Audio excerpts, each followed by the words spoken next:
Hi நண்பா.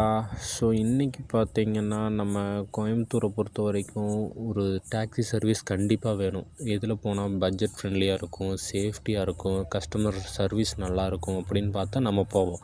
இன்னும் சில பேர் கொஞ்சம் தெரியாமல் இருக்காங்க. அது நம்ம சொல்லி கொடுத்தா தான் அவங்களுக்கு தெரியும். ஸோ அப்படி பார்க்கும்போது ஒருத்தர் போனால் பைக் டாக்ஸியே போதும். அது போகிறது போகாது நம்ம விருப்பம். இங்கே சில இப்போ தெரியாத ஜென்மங்கள் அவங்களே முடிவு எடுத்துக்கிறாங்க.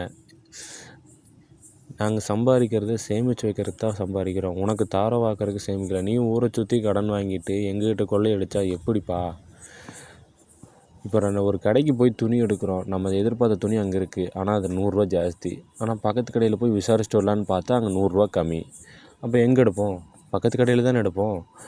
அதுதான் இப்போ இங்கே நம்ம விருப்பம். இங்கே இவனுங்களே முடிவு பண்ணியிருக்கானு 3 வீலர்காரனுங்க எல்லாம் கொஞ்ச நாளைக்கு தான்.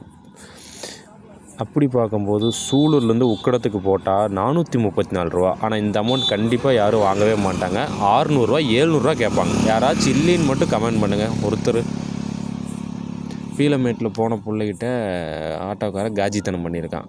இது நியூஸில் கூட வந்திருக்கு. இன்னும் எத்தனை ஆட்டோ இன்சூரன்ஸ் இல்லாமல் ஓட்டிகிட்ருக்கானுங்க யாருக்கு தெரியும்? பிடிச்சி பார்த்தா தான் தெரியும். நைட் டைம் ஆட்டோவில் ஏதாச்சும் ஏறினீங்கன்னா உங்கள் சேஃப்டிக்கு தயவு செஞ்சு ஃபோட்டோ எடுத்து வச்சுக்கோங்க. முடிஞ்ச அளவுக்கு போகாமல் ரெட் டாக்ஸி போட்டு போங்க. அதில் சேஃப்டியாக இருக்கும், கஸ்டமர் சர்வீஸ் நல்லாயிருக்கும். எக்ஸ்ட்ரா கேட்க முடியாது, கேட்டான்னா அவங்க வேலை போயிடும்.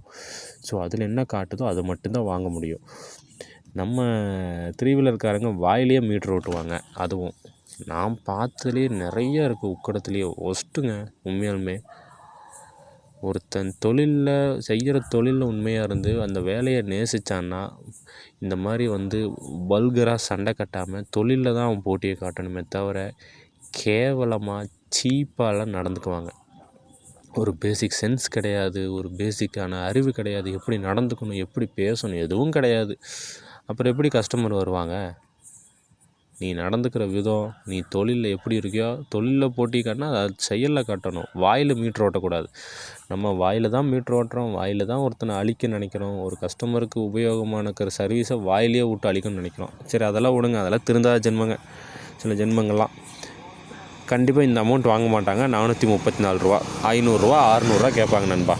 ஓகேவா?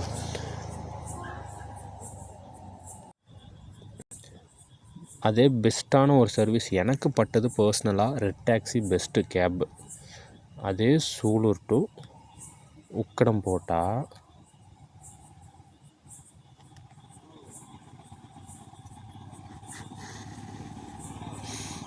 478 ரூபா.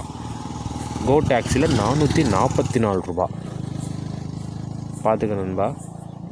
இன்னும் ஃபேமிலிஸ் பைக்கில் போட்டால் 201 ரூபா. ஓகேங்களா? இப்போது ரேப்பிடோ ஆட்டோவில் 434 ரூபா போட்டிருக்கு. இதே ரெட் டாக்ஸியில் 478 ரூபா போட்டிருக்கு. 44 ரூபா தாங்க அதிகம். அப்போ நீங்கள் சேர்த்து போட்டிங்கன்னா ரெட் டாக்ஸிலே போயிடலாமே. எவ்வளோ சேஃப்டியாக இருக்கும். எக்ஸ்ட்ரா அமௌண்ட் கேட்கவே முடியாது. கேட்டாங்கன்னா கம்ப்ளைண்ட் பண்ணிங்கன்னா அவங்க வேலையே போயிடும். ஐடியை பிளாக் பண்ணி விட்ருவாங்க. இல்லைனாலும் அவங்க ரெட் டாக்ஸிக்காரங்க கேட்க மாட்டாங்க. ஏன்னா அவங்க ஒரு சிஸ்டமேட்டிக்காக ஃபாலோ பண்ணுறாங்க. அவுத்துவிட்ட கழுதிக மாதிரி கிடையாது. எவ்வளோ வேணால் கேட்டுக்கலாம். இந்த பெரிய சிட்டியில் நம்ம என்ன பார்க்கவா போகிறோம், மாட்டவா போகிறோம், 100 ரூபா சேர்த்து கொடு அப்படிங்கிற மாதிரி. அப்படிலாம் கேட்க முடியாது. இதே கோ டாக்ஸியில் போட்டிங்கன்னா 444 ரூபா. 10 ரூபா தாங்க சார் ஜாஸ்தி ஆட்டோவோட. எப்படி ஆட்டோ 434 ரூபா கேட்கவே மாட்டாங்க. 500 600 தான் கேட்பாங்க, டிமாண்ட் பண்ணுவாங்க. வந்தாவா வராட்டி போனால் அந்த ஒரு ஆட்டிடியூடு, திமிரு இதெல்லாம் காட்டுறது. ஆக்சுவலாக பீப்புளுக்கு ஆட்டோ தேவையில்லை, ஆட்டோவுக்கு தான் பீப்புள் தேவை. எனக்கு தெரிஞ்சு ரெட் டாக்ஸி கோ டாக்ஸி பெஸ்ட்டு நண்பா. சேஃப்டி கண்டிப்பாக சேஃப்டி இருக்கும். இன்சூரன்ஸ் 100% இருக்கும். ஏன்னா அவங்க ஒரு கம்பெனி. இன்சூரன்ஸ் கண்டிப்பாக இருக்கும். மோரோவர் சேஃப்டி ரொம்ப முக்கியம். நைட் டைம் லேடிஸ் எல்லாம் போனால் அதில் நான் பர்சனலாக ரெக்கமெண்ட் பண்ணுறதுனா ரெட் டாக்ஸி தான். அமௌண்ட்டும் கன்வீனியண்ட்டாக தான் இருக்குது. இதுக்கு மேலே என்ன வேணும்? ஸோ ரெட் டாக்ஸி போட தெரியாதவங்களுக்கு சொல்லி கொடுங்க, அவங்களும் தெரிஞ்சுப்பாங்க. எனக்கு தெரிஞ்சு ரெட் டாக்ஸியில் போகிறது நல்லது. ஒரு நிமிஷம் யோசிச்சு பாருங்கள். போனோடனே அப்போ எதுவுமே யோசிக்காமல் பண்ணிவிட்டு அப்புறம் சேஃப்டி இல்லாமல் போயிட போகுது. இதை 4 பேர்த்துக்கு தெரியப்படுத்துங்க. அப்போ தான் அவங்களுக்கும் தெரியும். பாய் நண்பா.